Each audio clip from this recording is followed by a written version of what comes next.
Welcome to Reformed Thinking. Today we're jumping into some really challenging words from Charles Spurgeon's Lectures to My Students. He sets an incredibly high standard for pastors, and he says the most critical part of their ministry isn't their preaching or their leadership, it's their own spiritual condition. So let's dive in. Spurgeon kicks things off with a heavy question, and I want you to really think about it for a second. What is the absolute worst-case scenario for a ministry? You might think, heresy? A church split, maybe a financial scandal. All awful things for sure, but Spurgeon has something else in mind entirely. And there's his answer. It's a bit startling, isn't it? Because it's so personal. The greatest disaster is when the messenger himself is spiritually a wreck. Spurgeon's point is that most of the big public problems we see in churches often start from this one internal, private failure. The man himself is the first and most critical issue. Okay, so that leads us right to Spurgeon's first major point. What should be the primary, number one concern for anyone who wants to stand in a pulpit? What's the one thing they have to get right before anything else? He uses this old Latin phrase, a sine qua non. It just means without which, nothing. It's the absolute non-negotiable. For Spurgeon, there is one condition for any man who would preach that is totally required. And it's not a seminary degree, it's not how well you can speak, and it's definitely not about charisma. It's this, simple, direct, no messing around, and taken straight from the mouth of Jesus. Before a man can be a minister of the gospel, he has to be a genuine recipient of its grace.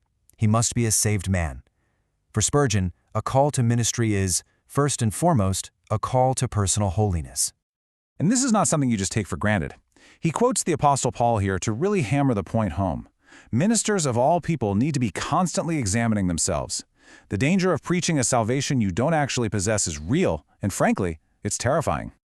Now, once that foundational matter of genuine faith is settled, Spurgeon moves on to describe the kind of effect a truly godly minister can have, and he uses this really striking metaphor to describe this person.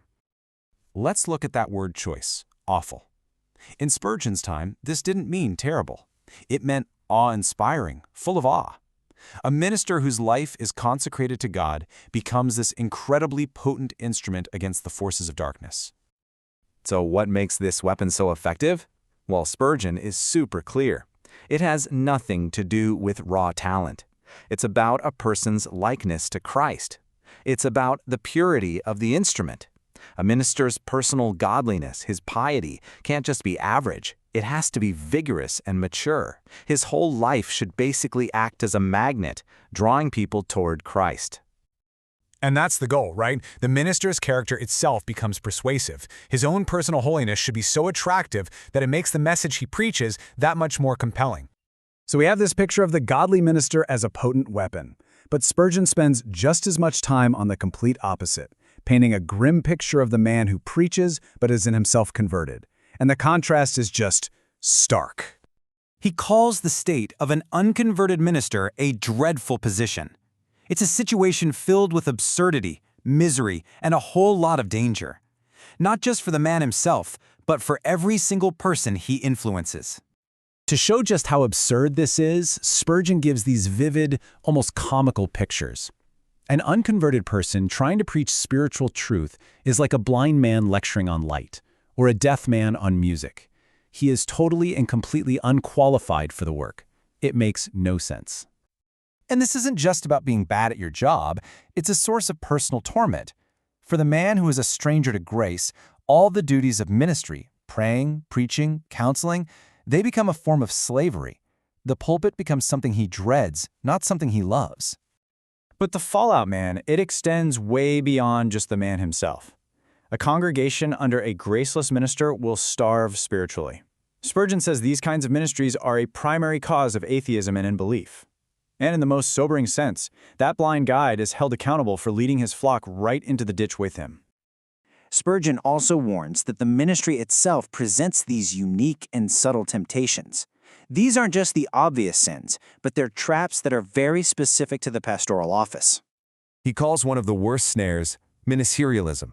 This is the danger of when all the religious duties, reading the Bible, praying, preaching, become just a job.